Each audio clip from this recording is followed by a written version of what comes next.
आजको शुभ बिहानीमा आमालाई दर्शन गर्न पुग्दा 106 वर्षीय आमा श्रद्धेय आदरणीय नरमाया ओली सिटौला आफै खाना खाँदै हुनुहुन्छ। बहिनीहरूको रेखदेख दाजुभाउजूको रेखदेखमा रहनु भएको छ र मैले 106 वर्षीय आमाले खाना खाएको हाम्रो सिटौला परिवारमा सबैतिर पुर्याउन चाहिँ मैले कोसिस गरेको छु।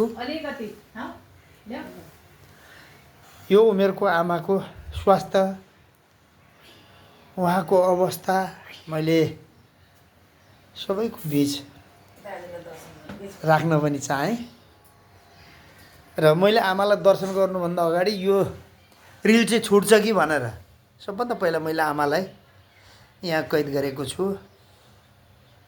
आमा खाना खाँदै हुनुहुन्छ, स्वयंमा आफै हुनुहुन्छ, बहिनीहरूको रेखदेखमा।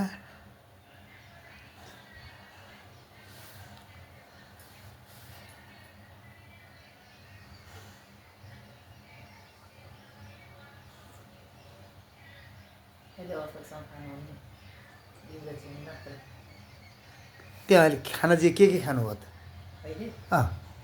घिउ चिनी अलिकति सब्जी मोही घिउ चिनी सब्जी मोही अनि दुध खानुहुन्न दुध खानुहुन्न दही खानुहुन्न।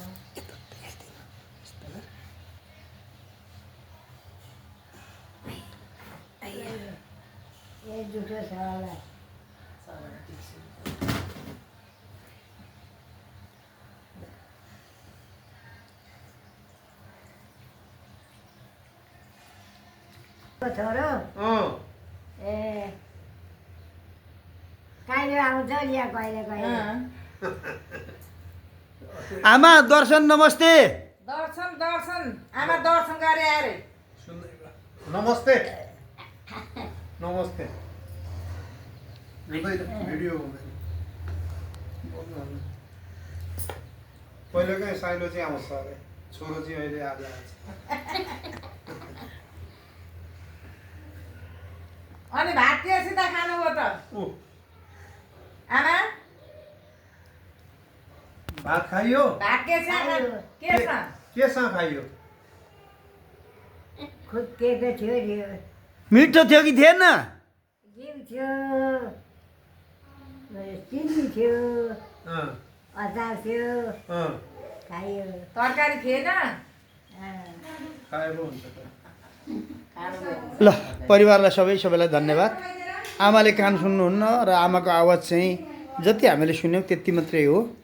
अरू बाँकी कुरा मैले सोधेर पनि आमाले केही बुझ्नुहुन्न, बुझ्न सक्नुहुन्न र मैले आमालाई यो बेला दर्शन नमस्ते र आशीर्वाद भन्दै मैले सब परिवारसँग अहिलेलाई बिदा लिन्छु।